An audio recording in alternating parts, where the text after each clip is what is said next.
Bayağı salata çıktı. 2-3 günlük yiyeceğimiz çıktı. Allah rızıklarımızı verdi çok şükür. Mevlam. Selamun aleyküm. Fatma Ana'nın kanalına hoş geldiniz. Köpüğe salata ekmiştim. Onları toplayacağım. Size de göstermek istiyorum. Bismillahirrahmanirrahim.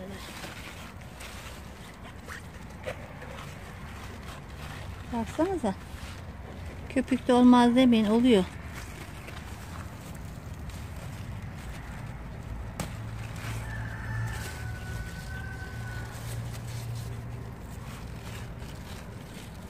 Çatır çatır ye.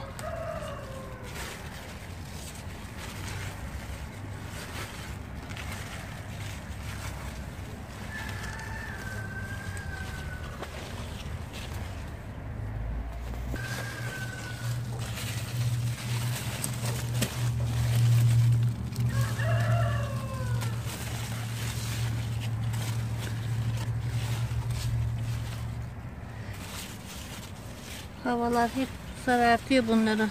Çok yağmur yağdı. Bir sıcak, bir soğuk. Her şey hastalandı. Baksanıza.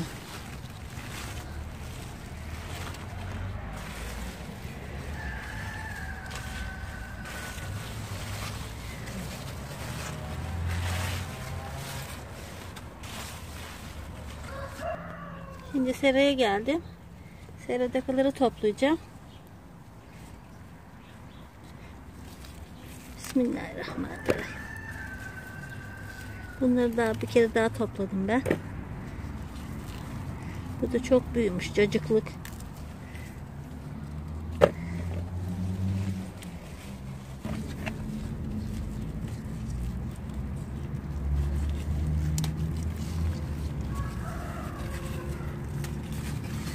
Böyle küçük küçük. Çok güzel oluyor. Diplerinden ötüyor. Mübarek.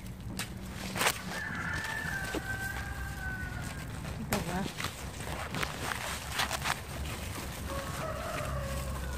Dip kanatlarını hep kestim. Verim versin diye.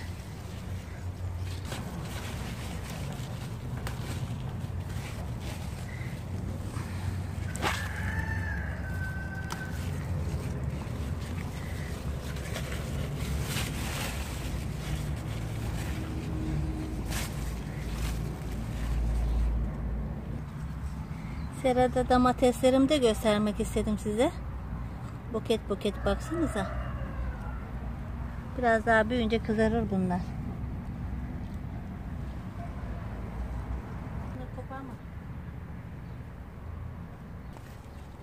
Biberlerim de dökmeye başladı. Baksanıza mübarek.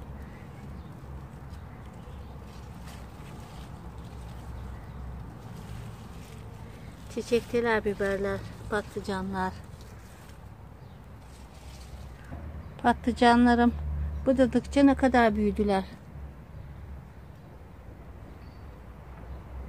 Patlıcan budalmadan büyümez. Verim vermez çok.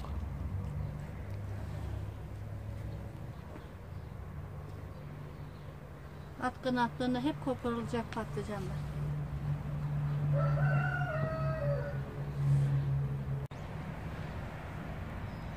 Saksıdaki domateslerimi ipe aldım, budadım. Bunlar da dışarıda tomurcuklar. Baksanıza, iri iri tomurcuklar.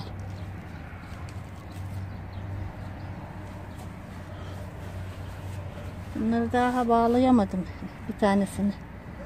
Bu pıtır pıtır küçük küçük salkım domates. Bu da pet şişede. Kızımın kanalında izleyin bunu. Bunları kızımın kanalından izleyin. Bak, yapmak isteyen her yerde yetiştirir. Dışarıdakilerden daha güzel oldu burada. Maşallah, subhanallah. Beni izlemeye devam edin. Abone olmayı unutmayın. Yorumunuzu bırakmayı unutmayın. Allah'a emanet olun. Hoşça kalın. Allah'a ısmarladık.